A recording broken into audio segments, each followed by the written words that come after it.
মিশকাত শরীফের মধ্যে হাদিস আছে, মান সাল্লা 40 ইয়াওমান ফি জামাআতিন ইউদরিকুত তাকবীরাতাল উলা কুতিবাত লাহু বারাআতানে বারাআতুম মিনান নার ওয়া বারাআতুম মিনান নিফাক। দুইটা হাদিসের কথা আছে।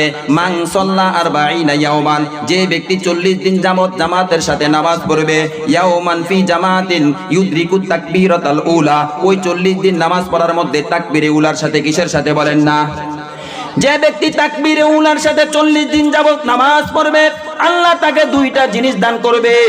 এক নাম্বার জিনিসটা হলো জাহান্নামের আগুন থেকে 40 দিন যাবত তাকবীরে উলার সাথে নামাজ পড়ার কারণে আল্লাহ তাআলা জাহান্নাম থেকে তার নামটা কাটিয়া জান্নাতের খাতায় তার নামটা লিখে দিবে।